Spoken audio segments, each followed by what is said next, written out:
Você já parou para realmente se perguntar quem ou o que realmente controla a natureza? É uma pergunta que nos leva ao cerne da nossa existência e da vida neste planeta.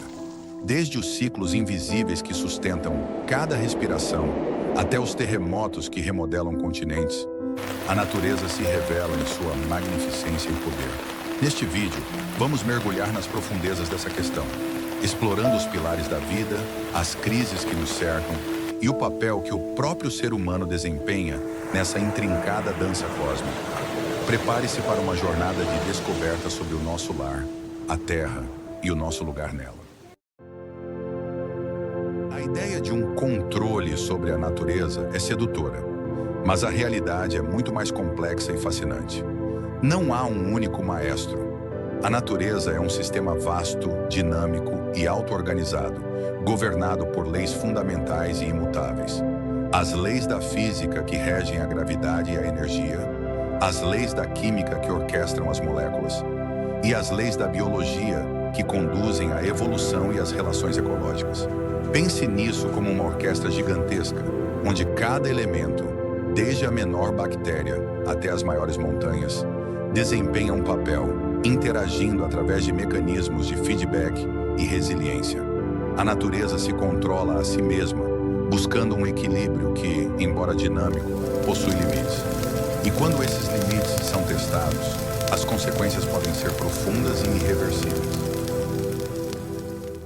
Para que a vida prospere, elementos essenciais precisam estar em constante movimento. São os ciclos naturais, a verdadeira espinha dorsal da existência. Primeiro, o ciclo da água, ou hidrológico, evaporação dos oceanos, formação de nuvens, precipitação e o escoamento de volta aos rios e mares. É a água doce que nos sustenta, regula o clima e esculpe a paisagem. Depois, o ciclo do carbono, o bloco construtor da vida. Plantas removem dióxido de carbono da atmosfera pela fotossíntese, e nós, ao respirar, o liberamos. É um ciclo vital para a vida e, em seu desequilíbrio, para o nosso clima. O ciclo do nitrogênio, essencial para proteínas e DNA. Bactérias no solo transformam o nitrogênio do ar em formas que as plantas podem usar, e ele retorna à atmosfera em um balé microbiano constante. Não podemos esquecer o ciclo do oxigênio, produzido pela fotossíntese das plantas e consumido por quase toda a vida. E ainda, os ciclos do fósforo e do enxofre, que garantem que nutrientes cruciais estejam disponíveis para todos os organismos. Energia solar. Ela é o motor que move cada processo na grande máquina da vida na Terra. Com a compreensão desses ciclos, surge uma pergunta crucial. A fome que afeta tantas populações estaria ligada ao desequilíbrio desses processos naturais? A resposta é um ressonante sim. A fome é muitas vezes um sintoma agudo de ecossistemas em colapso. Secas prolongadas e inundações devastadoras, ambos desequilíbrios no ciclo da água, agravados pelas mudanças climáticas, destroem colheitas e infraestrutura. A desertificação e a degradação do solo, resultado da má gestão dos ciclos de nutrientes, deixam a terra infértil. Eventos climáticos extremos, como ondas de calor, tempestades severas e geadas tardias, impulsionados pelo excesso de carbono na atmosfera, se tornam mais frequentes e intensos, arrasando a produção de alimentos. A perda de biodiversidade com a diminuição de polinizadores e predadores naturais de pragas torna nossos sistemas alimentares mais frágeis. Enquanto questões sociais e políticas, como a distribuição desigual de alimentos, conflitos e pobreza, são causas diretas da fome, a instabilidade ambiental é o pano de fundo que mina a capacidade de produzir alimentos e exacerba as crises humanitárias. A ação humana sobre o meio ambiente é uma faca de dois gumes. Por um lado, testemunhamos impactos negativos em escala global. As mudanças climáticas, impulsionadas pela queima de combustíveis fósseis e o desmatamento, levam ao aquecimento global e eventos extremos. A perda de biodiversidade acelera, com a extinção de milhares de espécies, a destruição de habitats e a poluição. Nossos oceanos, rios e solos sufocam com a poluição, enquanto recursos naturais vitais, como florestas e água potável, sofrem esgotamento. Mas existe o outro lado da moeda. A humanidade também demonstra uma crescente capacidade de mitigação e restauração.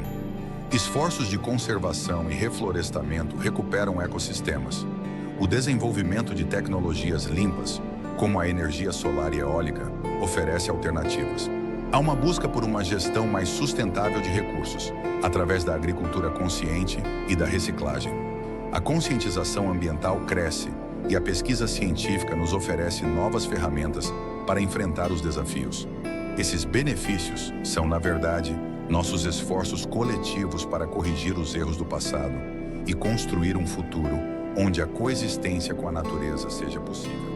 E a Lua? Nossa vizinha celeste, tão presente no céu noturno, tem seu próprio papel nos fenômenos da natureza. A influência mais visível e poderosa são as marés. A força gravitacional da Lua, e em menor grau do Sol, puxa os oceanos, criando o fluxo e refluxo diário que molda as costas, afeta a vida marinha e até a navegação. Além das marés, a Lua parece influenciar alguns biorritmos de seres vivos. Ciclos reprodutivos de certos animais marinhos, como corais e alguns peixes, estão alinhados com as fases da Lua. Há também muitas crenças populares, especialmente na agricultura, sobre a influência lunar no crescimento das plantas, embora a ciência ainda esteja explorando essas conexões. A Lua não controla o clima diário, a chuva ou o vento, mas sua presença nos lembra da intrincada rede de influências cósmicas que afetam nosso planeta. E as placas tectônicas?